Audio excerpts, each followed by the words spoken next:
Rethinking Heroes, Life After the Military.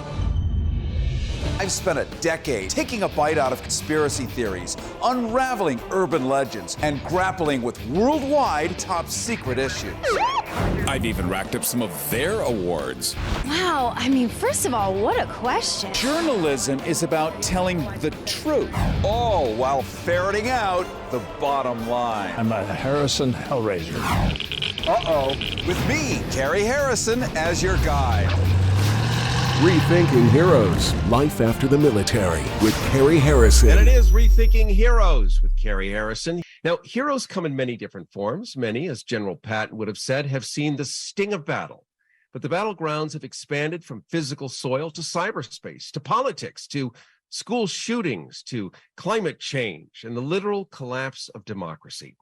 Famous civil rights attorney Carrie Love, that's Carrie with a K, recently wrote that Putin's war of aggression against Ukraine is a war crime. Although the NATO expansion, he says, an apparent effort to encircle Russia on its western border with new NATO members, despite the promise of the Bush #1 administration not to do, and we have covered that many times in the past here on Rethinking Heroes, despite the Bush 1 administration saying we will never do that, that's no defense to the crime of the Russians. Mr. Love continues, in fact, aggressive war, or a war of invasion, is the ultimate war crime, according to the Nuremberg Tribunal and the U.S. prosecutor, Justice Jackson. This civil rights attorney has written repeatedly in Counterpunch and Muckrack and other brave journalist organizations how Trump can be charged, tried, and convicted for his January 6th Capitol speech alone, just speech, all under the solicitation statute, as no acts are required at all. Just talking about a crime where an objective hearer would reasonably believe that the speaker was serious. Apparently, a few hearers of that speech went to the Capitol and did precisely what the former president solicited. But as attorney Love glibly points out, another former president famously said, quote, "When the president does it, it's not a crime." And how often do I get to quote the great Richard Milhous Nixon anyway? Another famous attorney and a guest we've had here on Rethinking Heroes several times, the Professor Francis Boyle, who teaches international law at the University of Illinois, was also the author of the Biological Weapons Convention ratified by Congress under the same George Bush I. He points out that historically, Trump's brown shirt coup d'etat of January 6, 2021, reminds him of Hitler's brown shirt Munich beer hall putsch of 1923, which did fail, but 10 years later, Hitler was the Chancellor of Germany and terminated the Weimar Republic. And right now, the United States of America is slouching toward the Weimar Republic. Compared to that, Trump's indictments for paying hush money to a porn star and mishandling classified documents are mere sideshows. So where will it all end? Where is it all obviously going? With us right here on Rethinking Heroes is a Polish school teacher born in 1975, the Poland that was then under the complete Soviet control. Her name is Izabela, and I'm going to say your last name so wrongly, and you can smack me. Świerczek? Świerczek. Yes, you're good. Oh, I was close, huh? Yeah, very close. She's lived in Poland her whole life, experienced communism from birth until 1989, when the transition to democratic system came about in Eastern Europe. On one day, she only knew what the Soviets had told her whole life. On the next day, her history teachers were suddenly revealing a different history. The same history you and I might have been taught. Could any of that be true, she wondered? How could propaganda have been so effective? Who knew what was actually true? Izabela Świerczek then witnessed years of political and social transformation in Poland and Germany while traveling to Eastern, then Western Germany as an exchange student, and now works as a German and English teacher, leading European school projects with schools across Europe, East and West, including countries from former Soviet blocs like Lithuania and Latvia, Bulgaria, Romania, Slovakia, and the Czech Republic. And is here with us right now in our Radio M studios in the International School of Institut Montana above the town of Zug, Switzerland. And I want to welcome you, Izabela Świerczek, to Rethinking Heroes. Welcome, everyone. Thanks for having me. Yes, we are glad to be able to experience. Yes, it's your first time on radio. That's right. And you are on the famous public radio station in Los Angeles, the #1. And you're here because you're going to tell us a little bit about what it was like growing up under communism, seeing as we have Viktor Orban in Hungary, we have all kinds of crazy governors of Florida. They're calling it now the Free State of Florida, banning books like it's 1933 Berlin. A lot of stuff that for us is mystical, or maybe we fought a war over some of this stuff, but most people don't have the real life experience. But you do. What was it like growing up under communism? Was it as cool as it looks like on TV, or was it not so fun? I don't think it was as cool as you would understand it nowadays. So I've been growing up in communist Poland.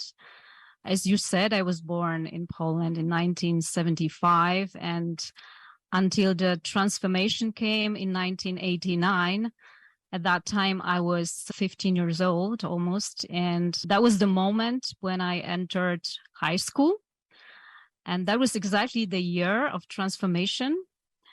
And in course of literally 4 months, we got quite amazing and new information from my history teacher, for example. The elementary school in Poland at that time lasted 8 years, so I ended up 8th grade. And after the summer holidays, when I entered the high school, the transition came basically, and we got new young history teacher, and he was allowed to tell us the truth, the historical truth. But you knew, or you thought at the time, how come I never heard this before? And how do I know that what he's saying is actually true, since my whole life previous to this moment has been all lies and propaganda? Yeah, that was exactly what we were asking ourselves, me and my friends in class, because growing up under the regime, you're scared all the time, basically. You don't know what you can say, when you can say, if you can say it at all. So hearing suddenly a teacher telling you different facts he claims true was pretty scary. And we didn't know if we should repeat it, if we should tell that to our parents. So it took some time until we realized that new reality is coming, and that we should be able to trust, that we should learn trusting, we should be open and try to adjust to a new situation. Mentally, it was quite a new reality for us. We're talking right now to Izabela Świerczek. Carrie Harrison with you. This is Rethinking Heroes, rethinkingheroes.com, coming to you live in a remote broadcast from neutral Switzerland. And one of the benefits of being here, right now, because we go the extra lengths any way we can to bring you that which you cannot get on your own. That is the job of journalism. That is the job of what every radio station that carries this believes in, is doing the impossible and making the impossible happen for you. That's why we have this woman who grew up in Poland under communism explaining to us what the experience was like, as many people in the Deep South now cannot read certain books. They cannot say certain things. They cannot be LGBT. They cannot acknowledge that slavery even existed in the United States of America, e pluribus unum. King George III of England was the one who brought all the slaves over for his productivity, but you'd think it never happened, at least if you live in places like Florida and now Alabama and Louisiana. So it's actually a big deal. And many people are wondering, am I living in a weird dream? But we're talking to Izabela Świerczek, who actually lived that dream, but it wasn't a dream. How does propaganda work when you're growing up in that with information? So as a child, as a teenager, of course, you don't know that's what it is, propaganda. It's actually, you're growing up in this environment. You're watching like only 3 channels on TV, 1 channel with news that are controlled by the government, by the party. So you're not aware that you're living the propaganda life, but still you sense something is not the way it should be. You feel controlled. You feel like you're not allowed to do many things. You basically have no opportunity to go whenever you want to. You have difficulty to get a passport, to go abroad. Like, for example, my parents actually have never been abroad, like maybe living close to the Czech border. Once my father went to the Czech Republic or Slovakia. It's a different life. And so I have not been traveling at all until I was basically 16 years old because of that difficulty to getting a passport and having enough money to be able to travel. And as a child, as I said, you don't see it as a barrier, but growing up, you sense something is not going the way it should be. And especially for me, when the transformation came, I was aware that something important is coming in my life, that something is changing. Suddenly, I was allowed to learn other languages than Russian. I was allowed to start learning English and German and French, and I was allowed to travel. So basically, in the first years after the transformation came, I got the chance to go to Western Germany. It was a different world for me. I remember one special situation. Going up to a German mall was like a new reality for me, because in Poland, you obviously could not buy many items. There was basically nothing. Let's shops. talk about that for a second, Yeah, because that's really interesting. Many of us, we didn't grow up in Soviet-occupied Poland, which happened around 1939, and I guess they liberated you, and that was the official story, and you sat through all that liberating for so many decades, feeling so liberated. Yet if you went in to buy, let's just say bread, something we all eat, could you, in America or in Germany, you can walk into the supermarket and there's 58 kinds of bread. There's white bread, there's pumpernickel, there's rye, there's this, there's that, with seeds, without seeds, with lactose-free, no glycogens, whatever. Was it like that for you? Did you go in and say, wow, I'm mesmerized by so many choices of bread under the Soviet system? So telling you about the story about my first visit in Western Germany, like going to a shop, to a mall, that we didn't have malls at that time in Poland, like seeing all those products. I still remember the question that I had in my head. Why do people here have so many things in the shop? And what do they need all those things for? So in Poland, you didn't have all those things in the shop. No, I remember two situations that are stuck in my mind. Like one, for example, during my summer holidays, I had to go to a shop to stand in a line to buy bread for our family, because it was like they brought the bread like twice a day in the shop and you have to wait for it to buy it.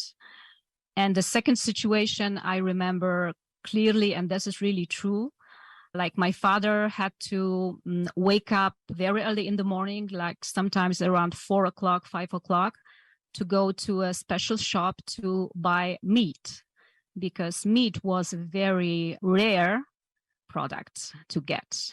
And meat is a generic word because it sounds like it could be anything that comes from an animal. Are you talking about like beautiful sirloin steaks and lobster when you say meat, or are we saying we don't know what it is? I had no idea at that time what a lobster was. So it was basically a piece of meat, beef or chicken or pork, like normal meat. So those two situations I remember from my childhood. Then in the end of 80s, like coming closer to 1990, it was much better. But then the real political and economical transformation came. So in the early 90s, we got more and more in the shops, and slowly we could buy more and choose more variety of products. But that took, I would say, like about 10 years after the transformation to really experience this economical change. So now I can really appreciate the reality I live in right now. It's a pleasure having a school teacher on, because you can read, write, and think, which is something that we all value so much, especially nowadays. It's illegal in some states, but we're still rooting for it. Coming up in just a couple of minutes, we're going to talk about how Izabela Świerczek views the future, having grown up under communism, now, of course, having enjoyed so many years of freedom, but watching the world feel maybe familiar again in some ways. For us, it's still a bit of a mystery. We're trying to figure it all out. But where does she predict this might go? Then after that, we have, because we're in neutral Switzerland right now, we have some extraordinary access and some amazing people. We're going to be bringing on a former Syrian officer who deserted under Assad after being given orders to do unimaginably terrible things. He escaped and then was captured by Al-Qaeda, and they discovered a special secret, and he suffered, but he is alive and here to tell you that story so that you can understand what that looks like as well, as we round out the different heroes who are standing up for freedom, who have survived things that are unimaginable, right here on Rethinking Heroes. Preventing truth decay. Rethinking Heroes with Carrie Harrison. RethinkingHeroes.com. And it is Rethinking Heroes. Carrie Harrison with you. Don't forget, you can opt in for our free newsletter where you're going to get a transcript and other things that we simply cannot do on the radio, but some also, let's just say, behind the scenes information. Just simply go to rethinkingheroes.com. It's as simple as that, and become a free subscriber now. Also, make sure you like and follow us. God, I sound like a YouTube person. But make sure you like and follow us across all the social media of your choice and the podcast platform of your choice, because we're there 24/7 so that you can hear and rehear this at your leisure. We're talking right now to Izabela Świerczek. She is a school teacher. She has taught in all the former Soviet bloc. She grew up under Soviet-occupied Poland, occupied since 1939. It sounds like a brand, doesn't it? Since 1939.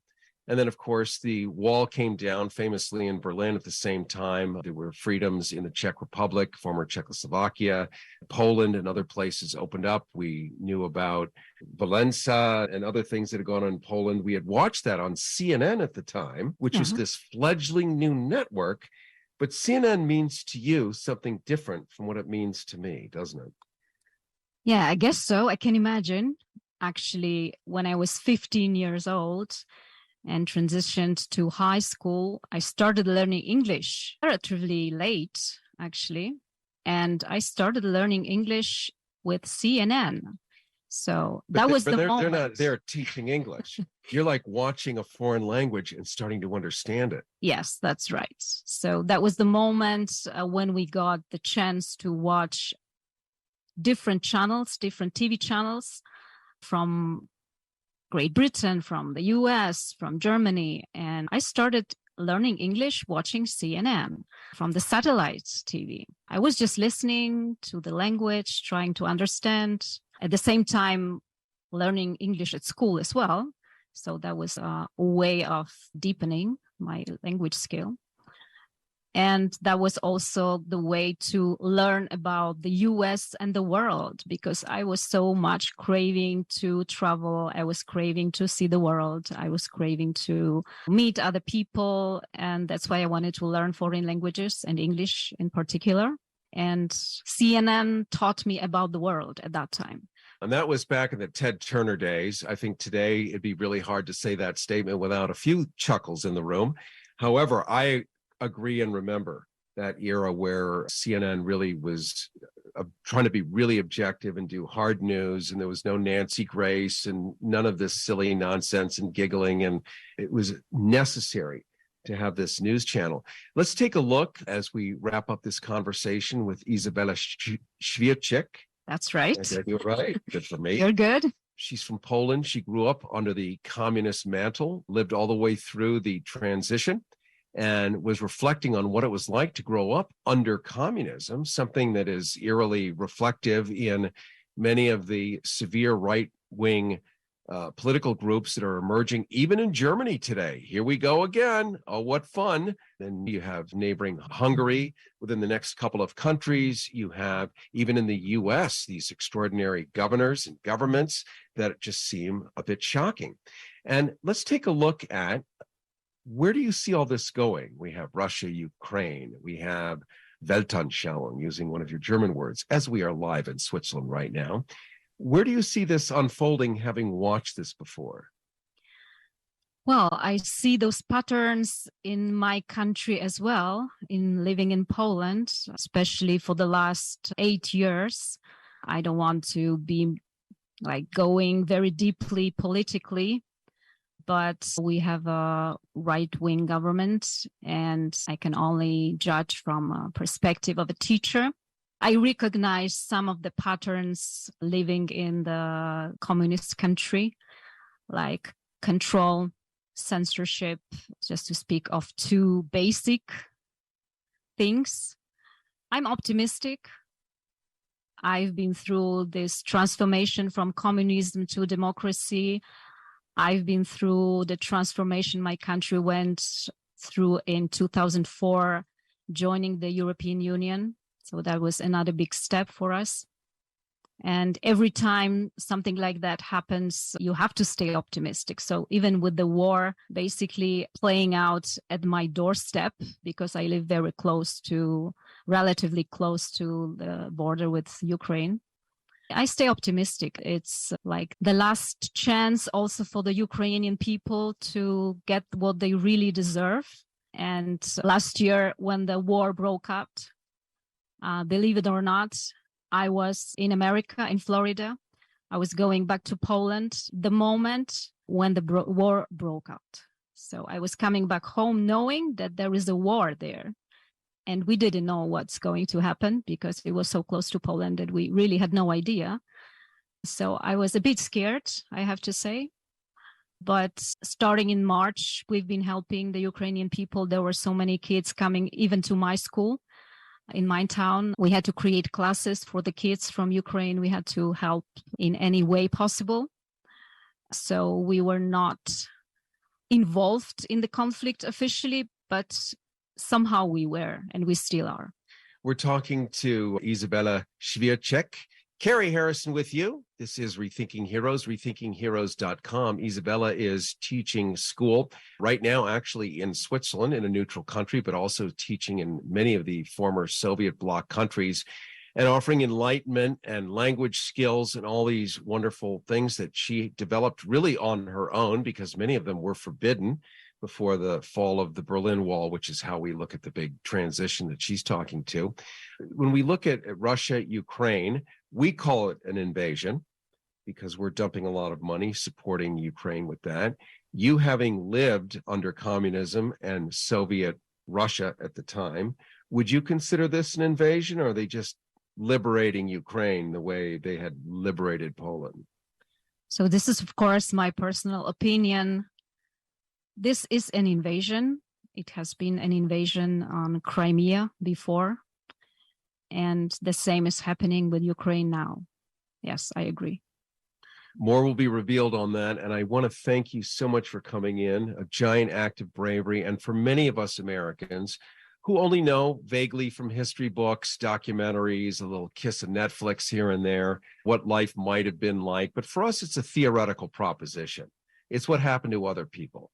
We've read Orwell, but surely that could never happen. And here it is today. Big Brother is in your pocket. It's called your iPhone. It's called your Droid.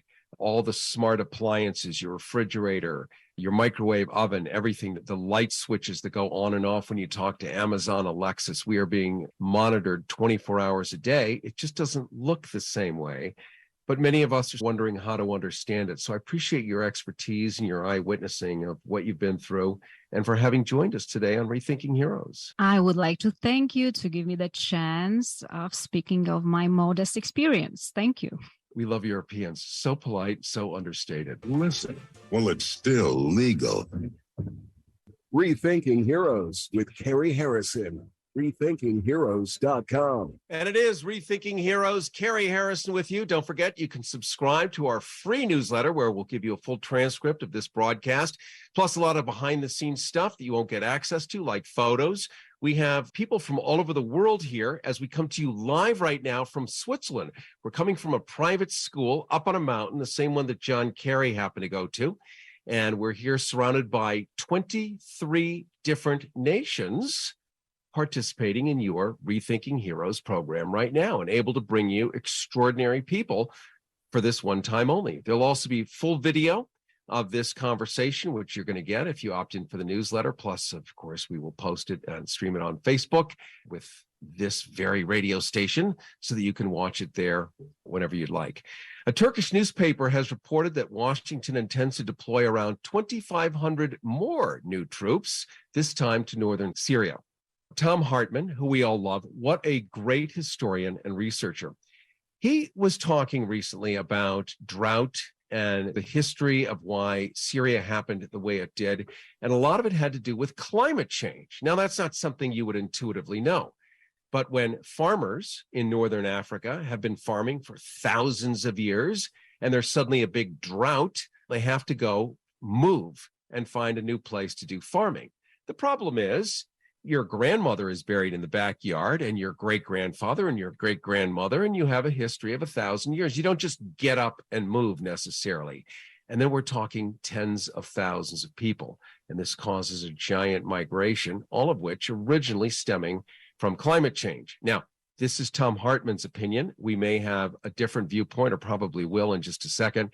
But he goes on to say that one of the reasons that Vladimir Putin helped Assad and bombed the diddly out of some 100,000 people was there are deep water ports off of Syria, which now contain 25 Russian battleships. And to have an Arab Spring because of all this dislocation of people suddenly getting together, suddenly coalescing the people, you can't have that if you're running a big military port. So that military port is still a military port. That said, I want to introduce to you David. David comes from both Armenia and I believe Iran at the same time. Yeah. And Yeah. you were an officer in the military in Syria. And you were given orders by Assad to go do terrible things, which you decided not to do. But tell us first, here you are, a sergeant in the military. You're training to be a general, but you came in late because you were a student. Yeah. And then you're told to go kill a bunch of people. And you decide not to. That's not the right answer, is it, for Assad? It started with me when it's beginning this war in Syrian. And my father, he called me and he just said to me, don't kill anyone. Because even if you die, it's okay, but you cannot kill anyone because you cannot, after you live not normal, or your life is normal, it will be normal. And here, already I think so much, how can I go out from here? I run away from this big war. How can I live my life? Because I cannot escape. I have so much problem there. Here, I have met my general. I am his right hand. We Yes. say right hand. Yeah, we say that Because too. he's the big one there.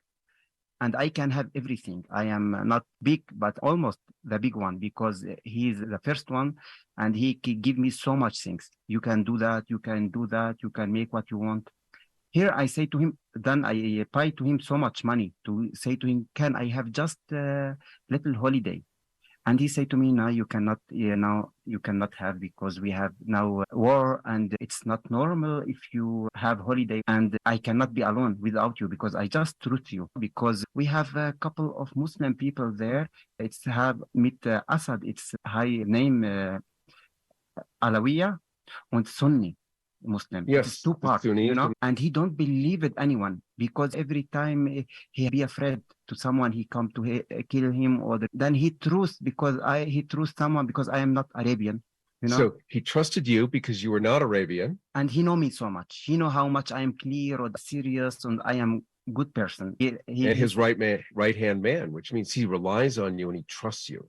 Because he's try too much with me something. I don't know what he make it. He told me you are good one and you will be my right hand and you will be here the first one. Okay. And I was the first really. I can go, I stay at my home.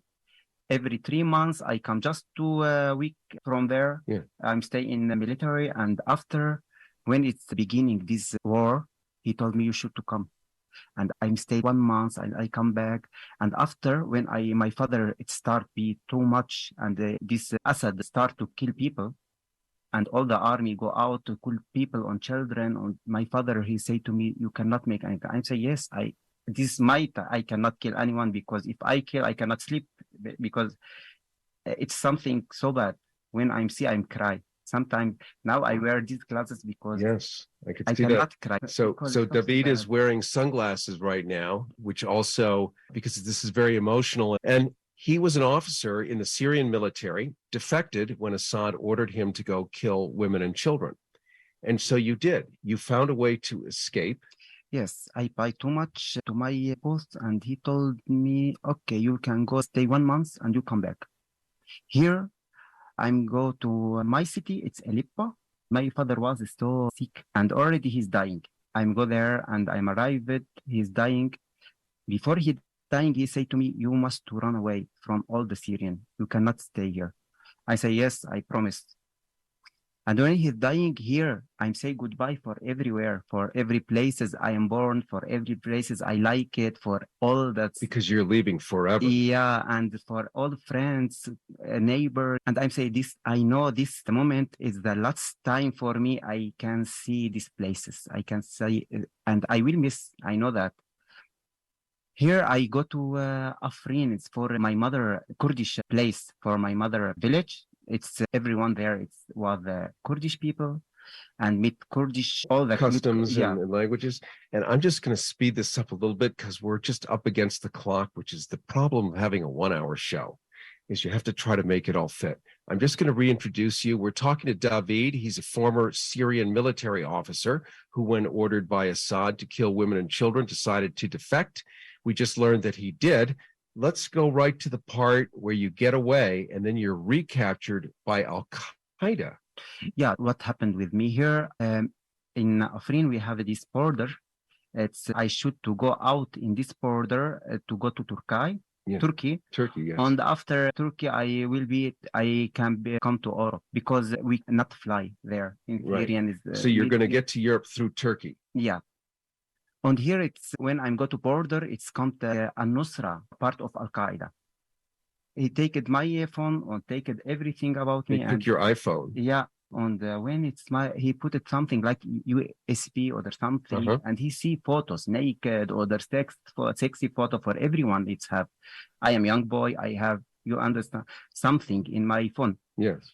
And these people say to me, you are not Arabian, you are not Muslim, then we will kill you or you are die. We should to know about you so much. And this put it something black in my head. Hood? A black hood over your head. Yeah, and just I see someone, it's hit me and they were beating you? Yeah, on something so bad, was so bad.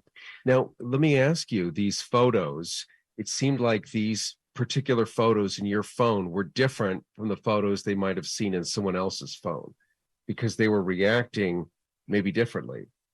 It's normally, I have naked photos. Yeah. When you chat with someone, or that you have chat, you send, and it's everybody have in life. Okay. It's normal, I thought. Yeah. And these people... I can neither confirm nor deny that I have any naked pictures on my phone. Not naked, it's mid short, but these people, if you be mid a normal t-shirt, you are not. Because and this is all that we're familiar with. Yeah. So it's all about religion. It's all about following the rules. Exactly. And they probably want to make an example of you in front of all the other people. Is here you're a guy, you're not like them, you came from Syria, you got away, you have naked pictures. So does that mean they want to kill you at some point?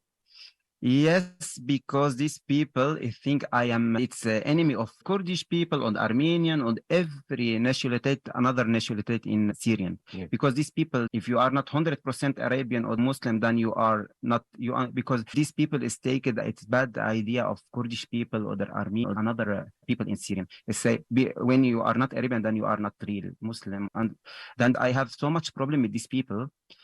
And what happened, I see so much criminal people there, not from Syrian, from Lebanese. It's the big head from Al-Qaeda. He was from Lebanese. And so not 100% Arabian, not 100% maybe Muslim. Yeah. And Armenians, by the way, are Christian, a lot of them. Yeah.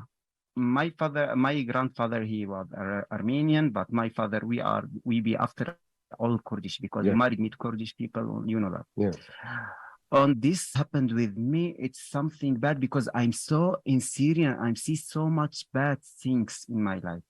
It's so much people, new people from Saudi Arabia. It's mine is not from Syrian. You understand me? It's difficult. We don't have this communication together because he's from Lebanon.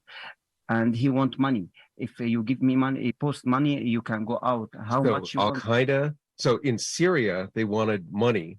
They would take bribes and you would be able to do things. It sounds like Al-Qaeda is also open to taking money, despite this fake ethics that they have about being so highly disciplined and so religiously bent. It seems like everyone is open to changing their opinion with enough money. And here, I don't have anything because I lost everything. And just my sister married some rich man and he helped me. He buy everything. And this Al-Qaeda say to me, you have just 2 months to stay here. After 2 months, if you stay here, you will die. I have 2 months just to go out of this place. How can I do? I know just some colleague there, some friends. He helped me for that. And someone, he's from Al-Qaeda, from Al-Nusra. This person, he helped me to go out. I paid for him like $3,000. You paid him $3,000? Yeah, just he can help me to go out, and he do that. But I live with him, his place. It's military place for Al-Qaeda. I live 1 month there. It's horrible. I have depression. I get a depression because all these criminal people, and I'm afraid, and it's horrible faces, horrible people. Someone, he said to me, I have 2 sons. It's dying. It's kill himself. American army. I don't know because it's ISIS. And I am happy. Yeah, I'm happy because my son is dying. Now it's going in paradise. And when I say his face, he don't have feelings. Sorry for his children. When it's kill himself, you understand me? I'm saying how much these people, it's black. How much it's don't have this white hair on. So it's, for example, if I am make something wrong, night I cannot sleep. Yeah, I think about this wrong. Why I do that? That's not good. Then I must to make something to make this wrong something better because I don't. You understand it? I do. I'm going to reintroduce you quickly. If you're just joining us here at the end, we are talking to David. He is a former military officer with the Syrian army. When Assad ordered him to slaughter women and children, he found a way to defect. He was able to escape, and then he was captured by Al-Qaeda. Al-Qaeda put black hoods on him, beat him, tortured him, found in his iPhone the kind of pictures that some of us may or may not have in our phone. They found those pictures not only inappropriate, but opprobrious, basically using him as an example, told him he had 2 months to live if he couldn't figure out a way to escape, which is code of come up with a lot of cash and we may let you go.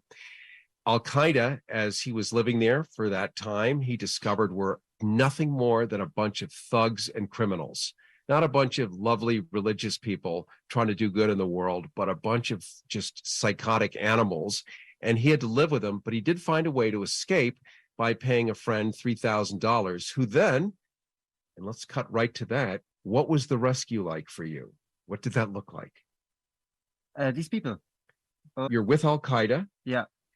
This guy comes in with money and weapons, and helps you escape. Yeah, what he helped me. He make for me the paper. It's not the real paper. I am someone from Turkey, and I'm going. It's a fake document. Yeah. Say you're Turkish. Yeah.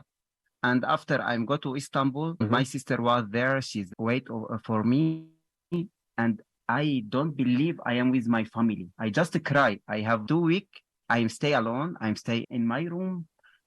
I don't talk with anyone. I had the big depression. And after I can come to Switzerland, it's nice to me. And I should to say here, thank you for Switzerland, on the government of Switzerland, on the really, I cannot say how much I am happy now because I cannot see these faces again. I cannot live with these people because these people, it's more than bacteria. You understand? It's so much dangerous. Did you see more than bacteria? Because it's so creamy people. Like before we watch this movie, The Lord of the Rings. Lord of the Rings. Yeah, we see these people, how much is ugly. Yes. Then this Al-Qaeda, this part of Al-Nusra, Al-Qaeda, it's more ugly than these people, this movie. Yeah. Because really it's so much dangerous. Really, it's everything blood, everything war. It's dangerous. It's not normal. We are regrettably out of time. The good news is that we're going to have more of this stuff available online. You can certainly get our free newsletter by going to rethinkingheroes.com, and you'll see photos thanks to Lloyd. Lloyd, where are you from? Are you Swiss? Half Swiss, half Russian. We have the whole planet right here in this room today, and the government of Switzerland has given you asylum here so that you can have a new life, and you can hear from the heart of David. He just wants to do good stuff. So there are really good military people out there, just like there are not so good ones. He's one of the good ones, and he has survived Al-Qaeda and was here today to tell you about it. Carrie Harrison with you. This is Rethinking Heroes, rethinkingheroes.com. Thank you so much for joining us today. I want to thank Izabela from Poland, who talked about what it was like growing up under communism and what the world looks like today, eerily, to some of us who were not there but are wondering, where is it all going to go? She has a hopeful message that things are going to work out well. So I'm going to go with that personally. Also, a pleasure meeting you, David. What you've been through with Assad, with Syria, defecting, being captured by Al-Qaeda, being tortured, escaping, and now living in a neutral country of Switzerland with asylum, which is also the same country that has let us come here live from one of the schools up in the Alps called Institut Montana, which is devoted to living, learning, evolving, higher education, inspiration, freedom of speech, all the things that you and I value together, all of us here as the world, 23 nations sitting here right now, participating in Rethinking Heroes. I want to thank everyone for joining us today. We very much look forward to seeing you next week. Carrie Harrison with you. This is Rethinking Heroes. Listen while it's still legal. Rethinking Heroes with Carrie Harrison. rethinkingheroes.com.